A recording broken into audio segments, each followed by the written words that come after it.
มุมมันบ่อยากเห็นเบิดเลยเป็นนักเที่ยวที่สุดแน่นอนเป็นมาเที่ยวมากเลย เรียกไอติมแข่งกันวะนี่เว้ยมันจะแสบคักผู้ใดอยากได้ซ้อมก่อนสิเมื่อคืนห้องเพลงให้เขาฟังนั่นเป็นจะแสบคักพี่น้องเลย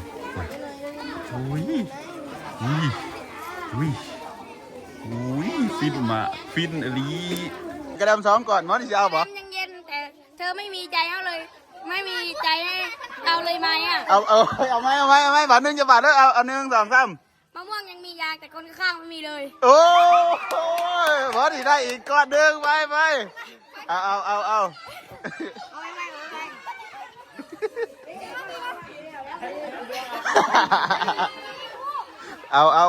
นะคือแม่นี่ยังอยากไปทักเทจากเขาโอ้เจ็บอันนี้นะคือแบบอีกอย่างไรฮักแท้จากเขาเปลี่ยนนะได้คู่เนาะไปเนี่ยเดี๋ยวได้คู่เด้อ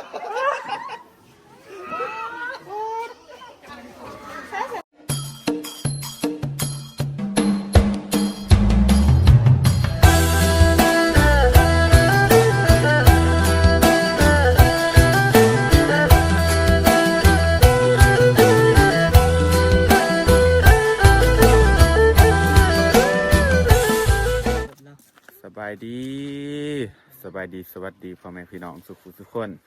ยินดีต้อนรับเข้าสู่2ว่าทุกคนยินดีพ่อแม่พี่น้องมื้อนี้ก็ฮอดเวลาแล้วเนาะพี่น้องหลังจากกันเลยวันเอาเงินให้ตั้งแต่โดนน่ะพี่น้องเอ้ยบ่ทันได้ไปเฮ็ดคลิปอันนี้ให้เพิ่นซ้ำเพิ่นมาเอาเงินให้100เนาะเพิ่นว่าเอาไปเฮ็ดหยังก็ได้ไปแต่ว่าไปแบบเฮ็ดความดีเนาะพี่น้อง มื้อนี้เฮาเลยได้โอกาสดีพี่น้องว่าวสุกสิเมาอันไอติมรถหนึ่งรถเนาะอันซาเล้งนั่นแหละไปแจกโรงเรียนบ้านหน้าคามพี่น้องไปแจกนักเรียนช่วงอากาศร้อนๆเมษาพี่น้องแต่คลิปนี้ก็ได้สปอนเซอร์จากเอื้อยวันเด้อทางอเมริกาขอบใจเอื้อยหลายๆขอให้อยู่ดีมีแห้งเอื้อยเพิ่นมาตั้งแต่โดนเลยแหละเพิ่นให้เงินไว้200จากเอื้อยแต้มหันของเอื้อยแต้มนั้น100แล้วก็ของเอื้อยวัน100ของเอื้อยแต้มเฮาเอาแจกอันใส่กรอกพี่น้องแต่ว่าของเอื้อยวันเฮาแยกออกมาเอาเป็นว่าแจกไอศครีมเนาะพี่น้องมันจังได้หลายคอนเทนต์อันนี้ก็สิไปกับทีมงานเนาะแต่กับร้านก็สิไปกินไอติมสบายดีน้ำคิงลิง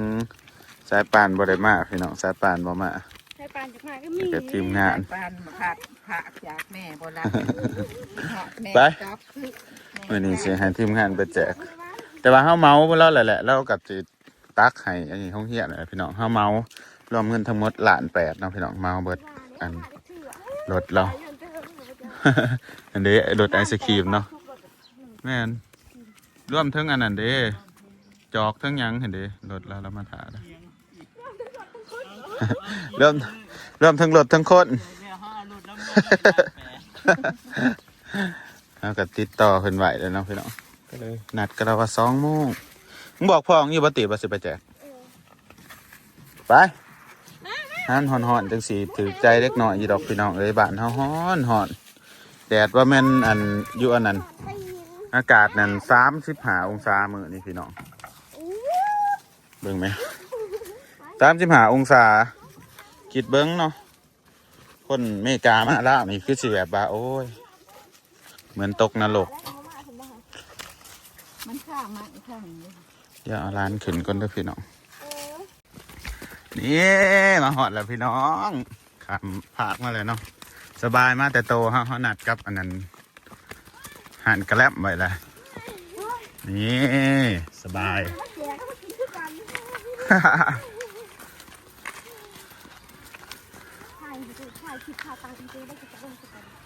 บุยดักสางผามันมาเลยไอติมเขาสบายดีไอโอ้ยแถมไปนี่แถมโคตรนับปะเขาเข่าไปข้างในอีกคนแล้วเนาะเปิดประตูอันเนี่ยไอติมแล้วสิไปจัดไอติมบอเขาจะไปเลยหลอกเฮี้ยวแล้วหาจัดบอลก่อนจังนัดกันในคู่เนาะเพราะว่าโมกนี่ในคู่ยังสอนเด็กหน่อยอยู่ถ้าเลือกวันแจกวันได้ดีเนาะ ลบมาพี่รถไอติมมือหนาเขาแบบเขาเมาแหละก็เอารถไปเองเนาะคือจะคักเนาะ กอันนี้จะมันใหญ่จะคิดเอาบุกเถาสมไร ถึงเถาคือกันกับกกอันนี้แหละแต่เลี้ยวเขาไปอันนี้ก็ได้พี่น้องคุยกันในคู่กับว่าสิตังอยู่บอลใดเพราะว่าเอาอยู่บอลห่มตอนนั้นเนาะในการให้เล็กหน่อยต่อคิวเที่ยวเลยพอหาไอติมมาแล้วจ้าตามชัญญะเนาะ สบายดีจ้า พอดีได้กินเฮียนกลุ่มว่ามือนี้เพิ่นจัดกลุ่มเลยพี่น้องก็เลยเพิ่นได้จัดโต๊ะแนวนี้ปกติก็เป็นโต๊ะอีกแบบมันปกติมาผู้ใดสิได้กินไอติมเนาะบาดนี้เนาะมีแต่คนตะเปาะแต่แปะพี่น้องเลยขอบมกขอบใจเอวันเด้อขอให้อยู่ดีมีแฮะไปเลี้ยนแถวอีละไปเลี้ยนแถวไอติมเย็นๆหวานๆมื้อนี่ถึกใจอยู่หรอกได้ขี้อันนี้ห้องป.1พี่น้องว้ายเอาเสือเขาให้เด้อเสือเขาให้อันนี้ห้องอนุบาลเย้บ่ได้มาโดนเด้อพี่น้องห้องอนุบาลนี่บ่าวซุกได้มาปูกระโดให้ในการสีห้องเรียนหลังนี่ก็บ่าวซุกเนาะมาท่าให้มาทาสีไห้มาปูกระโดไห้ตอนสวงนะยูทูบเบอร์อันว่าตั้งหลังนี่ดีได้บาสุกนี่โอ้ย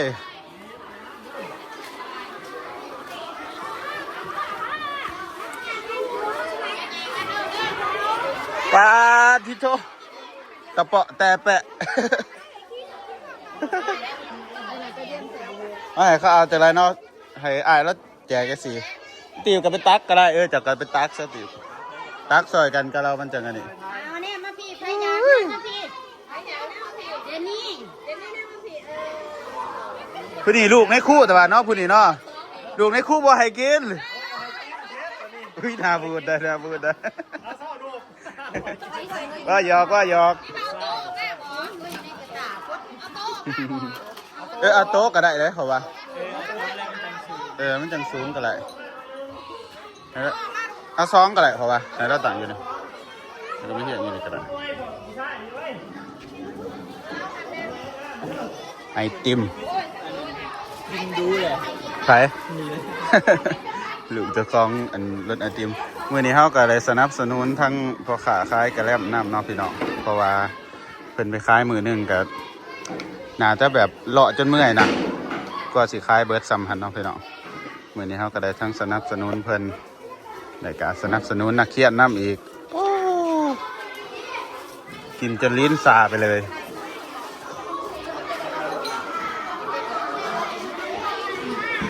รู้สึกอะไร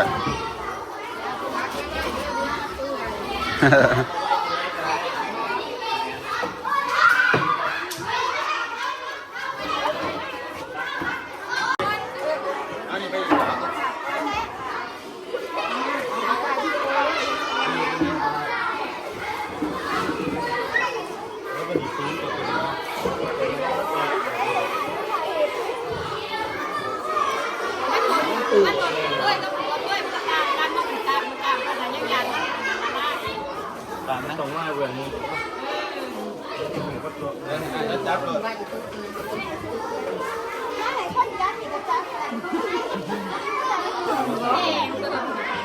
คือท่าไงยิ้วเลยนะผมเบิ่งด่าเนี่ยแต่น้ำไอติมจับยายนะ ข้าเห็นแต่ละอุ้ยเนี่ยลูกกระทาเล็กหน่อยก็เรียกนะมาสั่งพี่เลยไปหอมมาพี่เลยขามันเปื่อยแล้วแต่กินแซ่บบ่ล่ะโอ้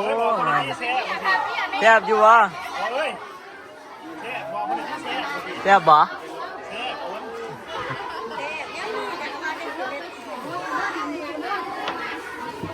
เฮ้ยนี่มาหอบงาน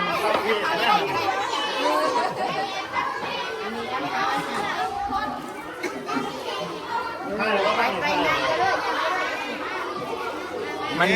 บ่อยากอันนี้เว้ยเอาอันนี้ มุมมันบ่อยากเห็นเบิดเลย อยากเป็นนักเรียนที่สุดในน้อยเป็นมาเที่ยวมาได้เลยเนี่ยไม่พุ่งจะกินได้แล้วแท้เลยเจ้าเนี่ย เรียนนะพรุ่งนี้ไผมาแจกเลยก็ มันเป็นหน่อยเลยจริงเนาะเขาดีใจกันมันหวานไปแอบตายกันใจไม่มีอะไรสิ แล้วจีบต่อไปเขาจะคล้ายกันแล้วมันแข่งไงเนาะ นี่ก็แล้วใจในนั้นเราได้เพราะว่ากันสิไปมั่งแล้วจะได้ก่อนเป็นฟาสปันไหนก็ไป โอ้นี่อะไรเพื่อนเฮ้ยจะสั่งเว้ย อันผ่านนี่อันเสียบร้อย ไอ้คู่นี่ว่าเอาไว้ในคู่เนี่ยเอาไว้ที่งานไว้ในคู่เนาะ นี่เพื่อน้ำหลังนี่ก็ว่าคู่เอาก่อนเนาะที่มือนี่ ติ๊กกระสีบ่ เขาหน้ามันจิ้มหน้าอยากแก่ไม่ต้องมาจุ่มก็ได้ใช่เลยครับมาว้าวไป เรียนดีๆนะล่ะมันสิโต๊ะ เอาลิงลิง ไอ้ปีนได้เนี่ย ลิงกันเนาะ ไอ้ลิงแม่กว่างนี่ซ้องนี่ ไม่พลาดจมูกเลยถ้าอยู่กับพี่ชาย อันถ่ายหมดนั่นเลยเด้อว้ายเหี้ยอะไรพี่น้อง เอาดีๆไอติมไม่จะกินไปนั่งนี่สิเนาะ เมื่อนี้นักเที่ยวขาดตายอยู่แม่บอก ได้คนไว้ของมัน คนฝากไม่ถึงนะจ้า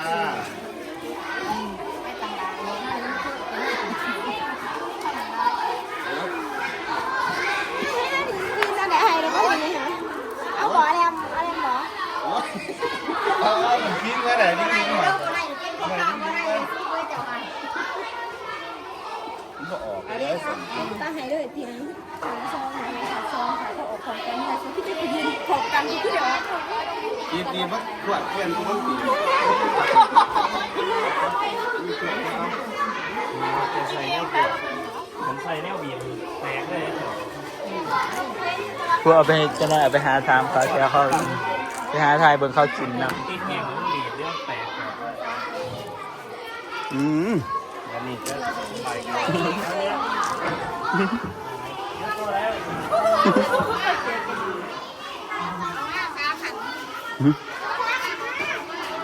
ตัวช้ามาตัวช้า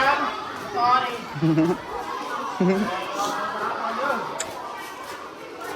กวาง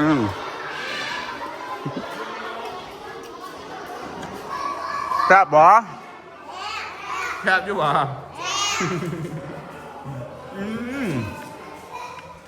ไปกินไอติมพี่น้องมือนี่แซ่บเนาะแต่ว่ามันเปื่อยเด้อ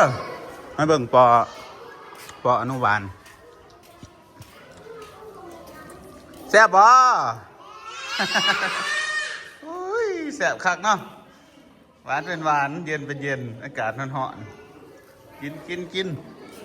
พี่น้องอันนี้ก็สิบรรยากาศนักเรียนอยู่ห้องเรียนนะคะมันก็สิมีประมาณ100กว่าคนเด้อพี่น้อง120ปลายนี่แหละส่วนกระแลมเขาก็น่าจะแบบเรือเนาะไปขี่เลาะแจกกี่ไซเนาะอันนี้ปอได้นี่นะปอหาบ่ต่อคิวเหลือหลายแน่นอนนี่กระแลมเขาปาติโตจะตีบอันนี้ไปอนุบาลนี่ใจขาดอนุบาลเนี่ยแลบเยอะอนุบาลเด้อคุณพี่น้องแซ่บอยู่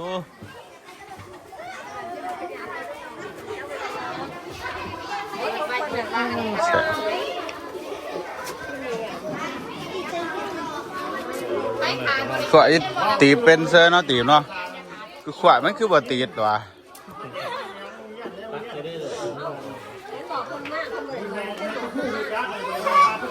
ผู้ใดขาดต้องเฮียนบ่ได้กินสำน้อมื้อนี่โอ้ย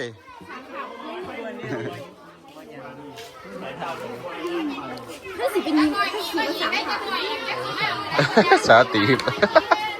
บ่ได้กินครับ ปกติขันคล้ายนี่จอกเท่าไรนี่ตัวนี้ จอกเขาขายอยู่ทางทาง5,000เนาะจอกละ5,000กีบพี่น้อง เจอ รา รา คา คาพัดได้พี่น้องก็มาขาย อืม ไปสมัยเฮา ไอติมรสวานิลาเลยพี่น้องกับรสเผือกตะกี้ซื้อจอกละพันจอก2,000 เจ้าละพัดเนาะตะกี้ แมน ใส่แห้งก็ดีเลย ไอติมมันกะ มันแห้งก็ดีแล้วค่ะ เนื้อขึ้นออกนะ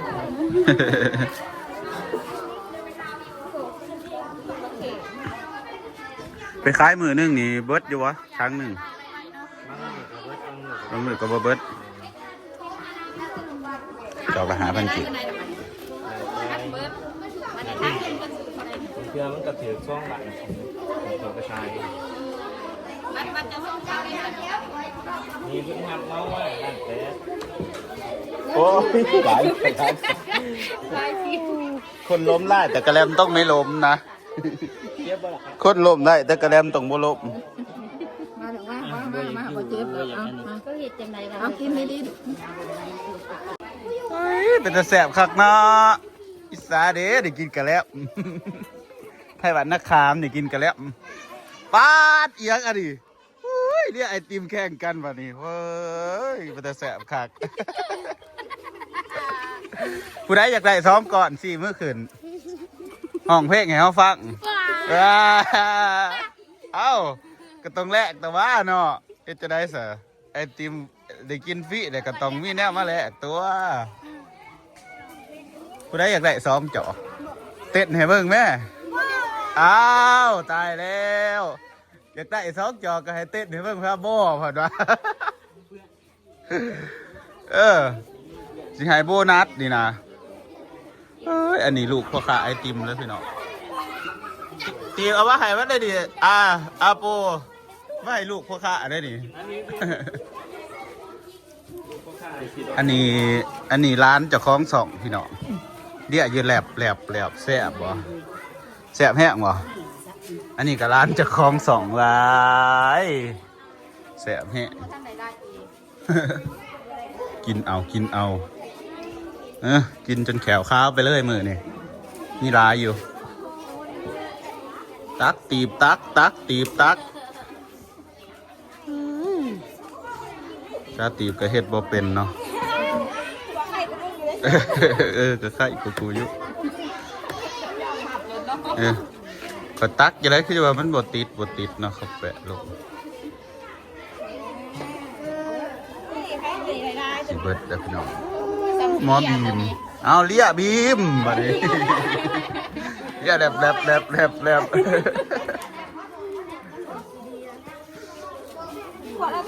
อันนี้อีกว่ามาเห็นตัวอะไรอีกวะ มันสิได้ขามไปฝากนะเด้อเนี่ยนี่นะ ก็ได้ยังว่าเป็นสิบโลนักเรียนผู้ขายโบเบิร์นะสิ แม่นเพราะว่ามันหลายเนาะไปเลาะแจกหลายโรงเรียนกันยังไหลนะนี่นะ เดินไปห้างว่าขาดตัวด้วยอยู่ร้องไปอยาก พอดีบ่พอ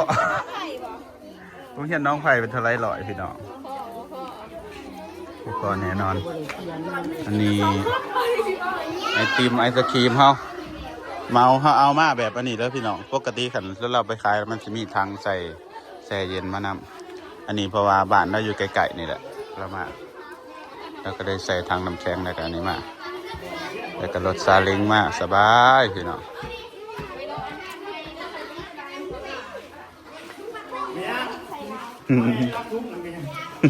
เพิ่งเนี่ยนั่งเลาะกันอยู่ไปถ่ายเอาเลยดิจะเป็นอีกอย่างขอว่ามาแม่ผู้ได้เต้นเพิ่งบ่อยากถ่ายลง TikTok อยากได้ไผอยากได้อีกก้อนนึงเต้นก้อนมานึงเต้นก้อนมานึงเดี๋ยวคอนเทนต์นะเอาบ่ผู้ใดอยากได้เอาแม่เต้นน้อยนึงก็ได้เอาแม่ผู้ใดกะเอาแม่เต้นท่ายังก็ได้เต้นน้อยนึงล็อกแรกก็ได้ผู้ใดไผมาเต้นก้อนมานึงเต้นก้อนมานึงมาแม่อ้าวได้เบิ้ล2ก้อนเนาะผู้ใดกะก็ได้เบิ้ล2ก้อนนี่กิน2ก้อน เอาเบิ่งนายอยู่หันเลยสิทายลงเฟซดิ จะแสบคักเนาะอะแล้วบ่มีไผอยากได้2เกาะนี่หมอนี่ว่าเอาบ่โตเป็นหยังเต้นน้อยเดียวนึงเอาบ่โตเต้นน้อยเดียวนึงนะ คำคมก็ได้ไปผู้ใดมีคำคมมาคำคมมาผู้ใดอยากได้มาคำคมหยังก็ได้มาคำเดียวเอาว่าออกมาได้ก็ได้กินอีกแล้วก้อนหนึ่งมาบ่คำคมหยังก็ได้มันจะเป็นคำคมโอ้ยโตกับเบาได้ที่กันนะจะเป็นร้านท้องบางบ่คนซื้อบางบ่ที่หนาคือกันเถอะ แต่คนตะเปาะตะแปะอีกสิเนาะเอ้ยแจกไอติม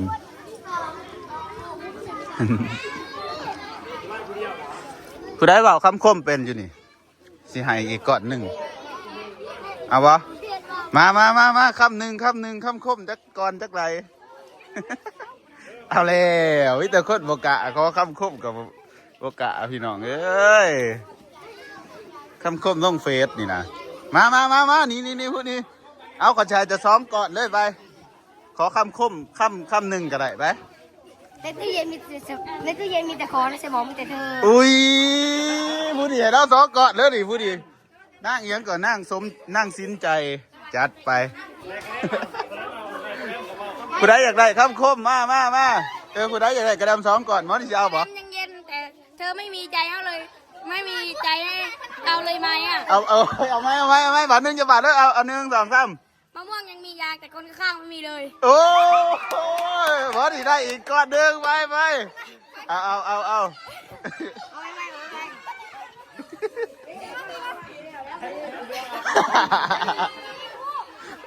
านะคือแม่นี่ยังอยากไปทักเทจากเขาโอ้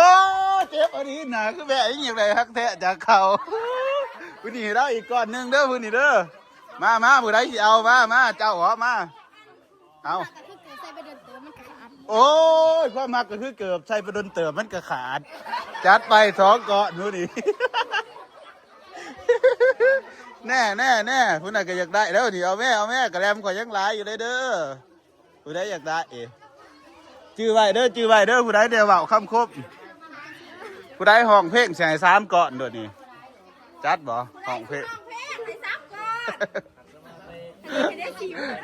หมอนั่นบ่หมอจอนที่ความหักก็คือเกือบใส่ไปล้นเติมมันก็ขาดเด้อความหักเด้ระวังเด้อสาวอาเกือบขาดเด้อนี่เด้3 คนเฮี้ยงกันเจ้าเหรอจะเอาเหรอ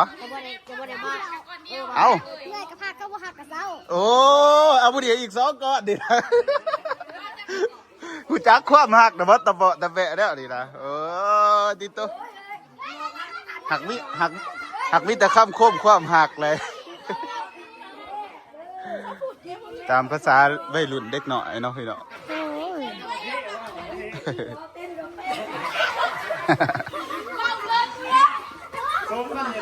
ผู้ใดได้2 ก้อนบอกเด้อเดี๋ยวสาวตีสิตักไข่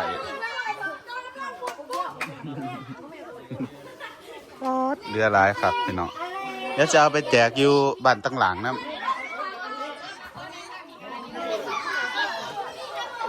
คมหลายบางหนึ่งนี่จะได้2 ก้อนในตู้เย็นมี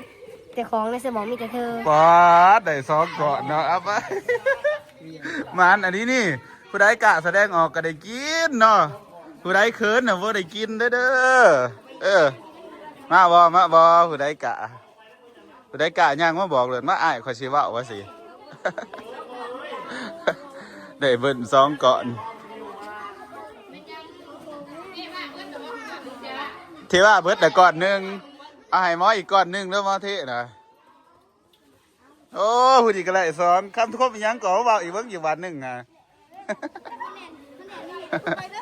ไหลเดี๋ยวก็ไปเลยเบิดแต่นอกวันนี้นักเขียนพี่น้องม่วนมือนี่แจกได้เฮิงเลยแหละไอติมนี่คิดไว้แต่ข่าวตะกี้พูเห็นแบบส่วงอากาศมันห่อนอยากว่าขับรถไอติมไปแจกนักเขียนคือสิดีใจ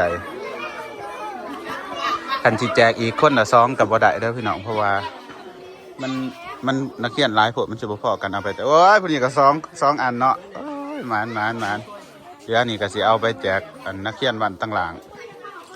แล้วก็ไปหาเลาะแจกตามหมู่บ้านนำก็ละขอบใจวันเด้อทางอเมริกาพุ่นแหละเนาะมื้อนี้เป็นสปอนเซอร์ให้บ่าวสุขพี่น้องเลยก็ได้เงินมาซื้อกระแลมมาแจกนักเรียนพุ่นน่ะเป็นตาแซ่บคักพี่น้องเลยอุ้ยฟินมาฟินอลี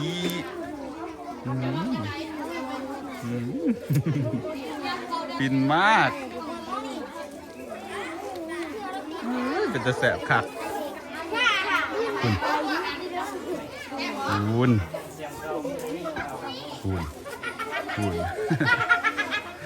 ฟินคักปาที่ชอบฟินมากเฮ้ยฟินแท้ฟินว่าแต่เนาะห้องเพลงเหรอ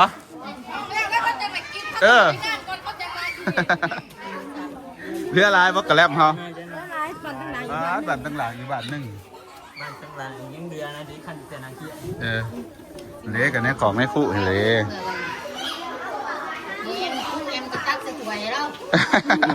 จ้าหมอเทือนนั่นสิบ่อันนั้นบ่ที่บ่เป็นหน้าบ่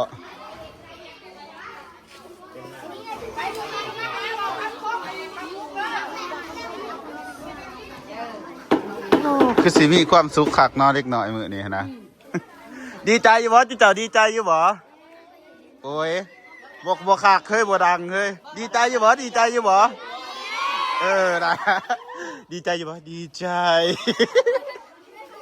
คือบ่ได้กินข้าวเพลมานี่เลย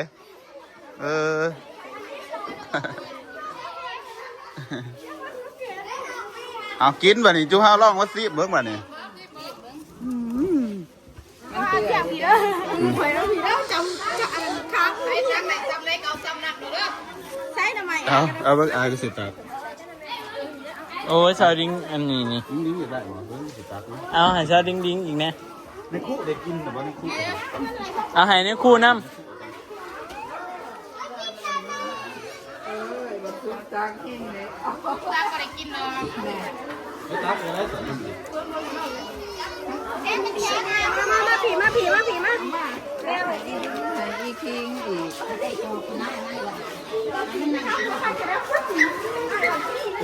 โอ้ยกินเบิร์ดไปอยู่ที่นี่เบิร์ดบอดี้บอดี้กันไปเราบ้านที่ไหนก็ที่เราเขาถามคุณอาจารย์บอกว่าจะที่นี่ผมจะที่ไหนว่าแมนชาโปนี่ถามเดี๋ยวไม่อยากเดี๋ยวอยู่ว่าผู้คนละสูงไปเลยเขาซื้อเบื้องเห็นเขาเห็นโซ่หัวเขาเห็นแค่จักเลย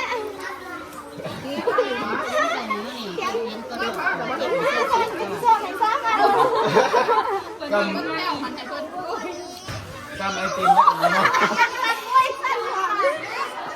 ได้ป่ะ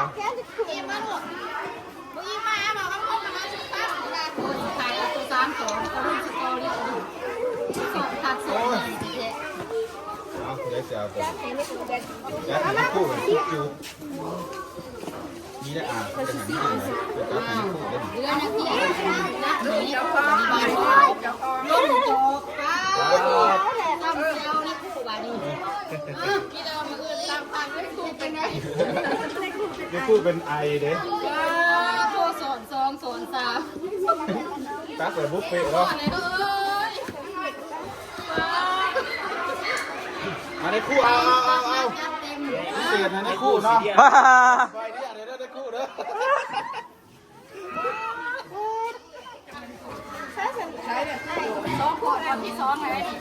ตอนยังหน่อยก็เคยแท็กซี่แล้วเขาคือมาตักใส่คนได้หลายพูดว้าเราตะกี้เราตักพูดจริงมุกอะไรความฝันจริงตักเองมั้งอยากสอนอะไรตักไหนซ้อนมั้งตักให้ผู้ซ้อนเนี่ยผู้เป็นวัดสักตาแท็กซี่เอาจ้าเอาเร็วไปดูเขาขาดเลย ตัวนี้คู่มากมากคู่มากแล้วเฮ้ยไม่เป็นไรกิจยาอันนี้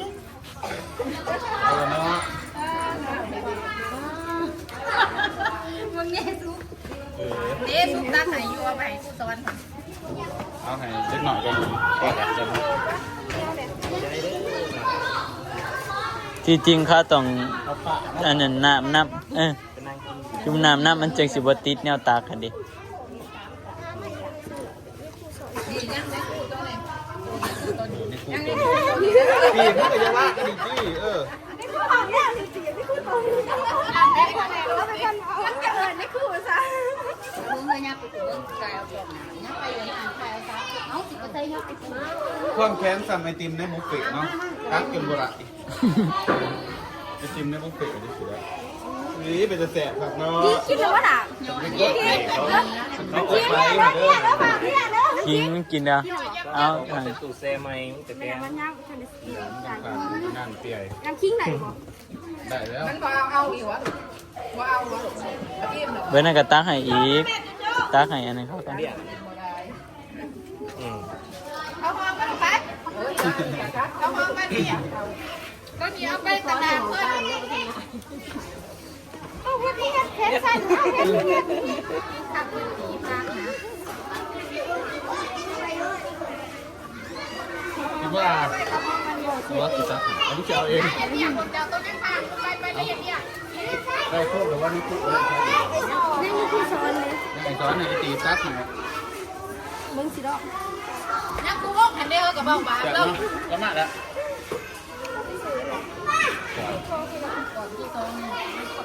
ใช้สมัครไลน์บางคน ได้ตีบได้เอาสอนให้แล้วสอนอันไหนให้แล้วนี่มันนี่เขาต้องการซื้อ พอแล้วเดี๋ยวมันยังเข้ากันมานี่ มีกว่านะฐานะปีนะ เอ้า บ่มีแต่ข้ามคมขนาดคนล้มเขายังบ่มี เอ้ยเสียบว่ะเอาผู้นี้แล้วนั่นอีกก้อนนึงโอ้ดิคู่กันแลบอยู่เนาะ ความรักก็เหมือนชาไข่มุกทั้งเจ็บทั้งจุกไข่มุกติดทอง โอ้ยเอามาให้แล้วเนี่ยนี่เอามาให้แล้วเนี่ยกินน้ำตาลเอาไม่ติดแก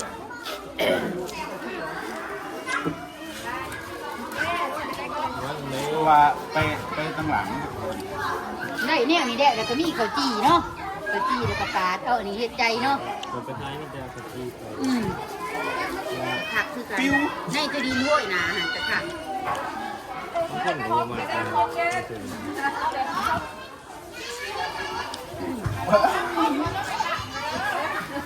มันจิกมันบ่ได้กินแกงเดี๋ยวเอาให้แม่ค้าทุกทีเต้นก้อนแบบนึงเต้นก้อนแบบนึง ข้าวตั้งมาขึ้นนะ เอาแม่ค้าตัวคลิปไปไหนเด้เต้นก้อนแบบนึงเต้นก้อนแบบนึงเด้ต้องเต้นนี้วะนี่เฮ้ยมา เล่นมันหักคือกันนะ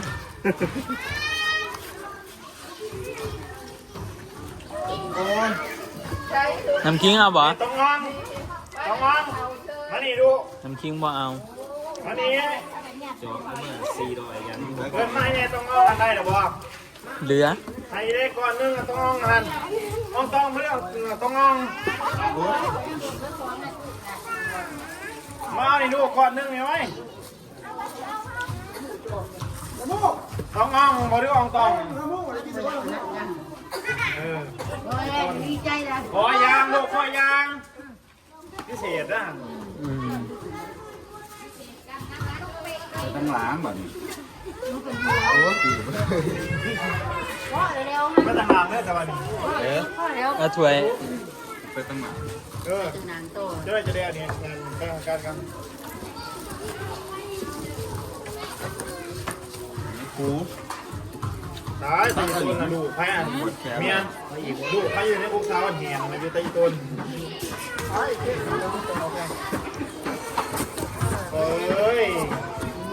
เขาเป็นพ่อพอ จ้านี่พูดจอพิเศษจ้า บ่ได้ทายอีกเลยมันสิทายอีกคนยังไม่เมย์นะทายอีกคนพี่เสียเนี่ยมันสิไอนะลูกมันสิไอนะหลาย เอา นะ เฮ้ยต้องเอาอะไรตัวเดียว หน้าตาบ่งามปานใดเด้อแต่ว่า ยาวนี่คนเสียเอาสู้ พ่อเดี๋ยวนะ เอา พ่อ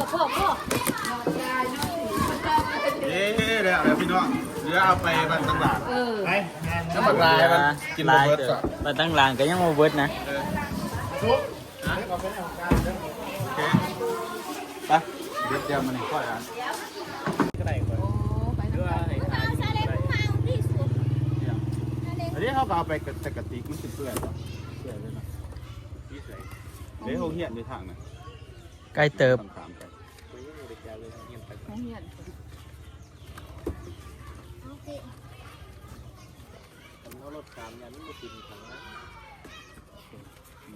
บ่เอาขามดอก ก็ขามดอกขามกับเปลืองเนาะ ขามไปขามมาอียามันก็ยากอีกถ้า เจ้าเอาไปด้วยก็ได้ ตัวนี้แต่ตัวนี้ เดี๋ยวเอาทั้งไปเลยทั้งต้นไม้ก็ได้บ่ เอาแต่ทั้งตัวนั้นไป ปล่อยมาปล่อยสิไปเอาเอง โอเค ปล่อยอยู่ข้างนั้น จักเพื่อนนี่หรอวะ บ่จักกะโทรใส่เป็นหยัง จะโต้ใส่ ถามฮอดบ้านตั้งหลังเลยก็ถาม เนี่ยเรา บ่จักกับพ่อแต่ละจักบัตรเขาก็ยังไม่ให้เรา กินเลย ชายยุบัตรเขาก็เอามาให้เราเลย ไปวันนี้เขาจะเอาไปแจกยูกระแลมยูกระแลมด้วย คนเบาก็ถึง ได้เด้อ ใจคือกัน ที่เด็กๆเนื้ออย่างมันเปื่อยเขาไม่ได้มัน ไปไว้ กระแลมแล้วแถมขู่เนาะขอบใจได้หลายไป ร้านแต่แถมถูกเปื่อยไว้ ทัดดีหรอเข้าไปเขาก็ขี่รถแต่กระปึ้มไปเลย เอาตากเนาะ เอาอันหนึ่งก็ได้ไปกันนั้นมาส่งพร้อมคู่ เดี๋ยวเรามาเอา โอ้จุ๊กข่อยออกไปนอกก็ได้เพื่อนจะอยู่นอกกับว่า เฮียนเราอยู่ภาคนั้นเหร ฉั อน อยู่เพื่อนนะบ่โอ้ใส่ก็ได้ไปแบบนั้นอันนี้ บ้านนั้นเราสิมาเอา อันนี้จะว่าอย่างมันเปื่อย ถือเอาติมันสิเกือกก็อันนั้น เปื่อยก่อนพี่น้องครับโอเคเป็นยังตามไปเด็กก็ขี่รถไปเลยเนาะอาจจะเปื่อยน้อยหนึ่งกระยามันคือมันเปื่อยเขาก็เอามาเทใส่อันนั้นนะครับขอตุกะไปเนาะ อืม ใส่ตุกะมาจะเอามาอันไป พ่อไอ้แอมเนี่ยบอกซ้ำเลย บอกว่าไปรถนะ ไม่ทันแล้วมีโถใส่เดี๋ยวมันเหลือ ขี่เรือไปเด้อเดี๋ยวไปนั่งสู เป็นยัง พี่ว่าขี่รถอยู่นะสู มันอืดมันเพิงน้ำมันแล้วมันก็เบิดหลายเติบ แล้วก่อนเพื่อนบอกช้าง ไป อัน